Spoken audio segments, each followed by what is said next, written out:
Personal liberty under Article 21, not absolute, can't outweigh public safety. This is the verdict of High Court. Let's understand this Article 21 in great detail.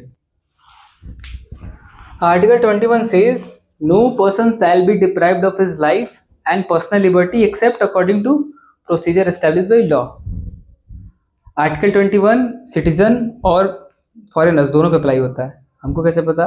यहाँ person word का use हुआ है. Okay, इसीलिए ये पता चला कि foreigners as well as citizen दोनों पे लगता है. What is the meaning of life in article 21?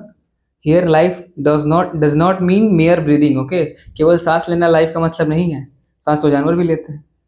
Here life means dignified life. कैसे पता हमको कि लाइफ का मतलब डिग्निफाइड लाइफ है? सुप्रीम कोर्ट ने बताया through various cases. Okay, through various cases Supreme Court ने राइट टू लाइफ को एक्सपैंड कर दी, डिग्निफाइड लाइफ के टर्म में एक्सपैंड कर दिया और बहुत सारे राइट्स क्रिएट कर दिए.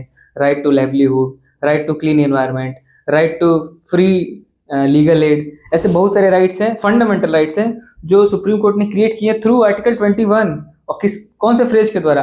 Right to life, dignified life जो है उसके अंदर. Okay, so this when will study in detail will discuss that. Okay, अभी यहाँ आते हैं. So Article 21 provides us right of life and personal liberty, but this right is subject to one restriction. And what is that restriction? Procedure established by law. मतलब क्या है इसका? कि parliament law बना के right of life and personal liberty को scrap कर सकती है.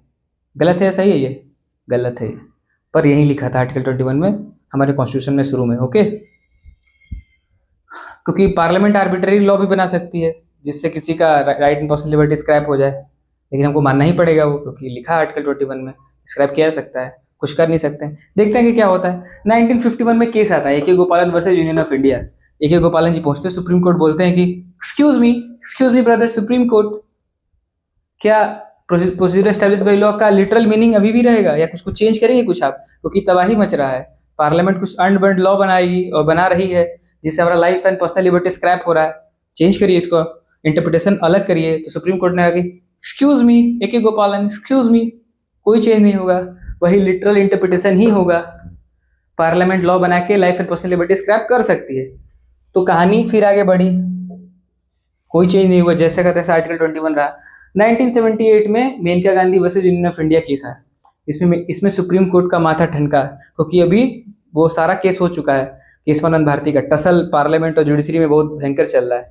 तो सुप्रीम कोर्ट ने कहा कि प्रोसीजर एस्टैब्लिश बाय लॉ को प्रोसीजर एस्टैब्लिश बाय लॉ नहीं पढ़ेंगे. अब क्या पढ़ेंगे हम लोग? Due process of law.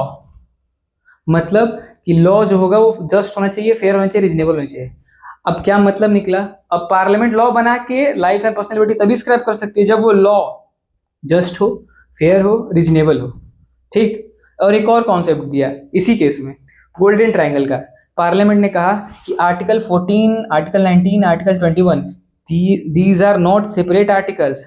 एक साथ मिला के पढ़ना पड़ेगा. अगर कोई लॉ बन रहा है जो लाइफ एंड पर्सनल लिबर्टी को स्क्रैप कर रहा है तो उसको तीनों आर्टिकल को सेटिस्फाई करना पड़ेगा, तब जाके वो वैलिड होगा, नहीं तो वैलिड नहीं होगा. अंडरस्टूड? तो this is all the story of article 21 till now.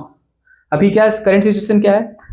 कोई भी लॉ, पार्लियामेंट कोई भी लॉ बना के अपना लाइफ एंड पर्सनल लिबर्टी हम लोग का स्क्रैप कर सकती है, यस कर सकती है, लेकिन वो law just fair and reasonable होना चाहिए. आर्टिकल 14 और 19 और 21 का वायलेशन में नहीं होना चाहिए. This is all the story of 21 was. Okay, excuse me brother, like and subscribe.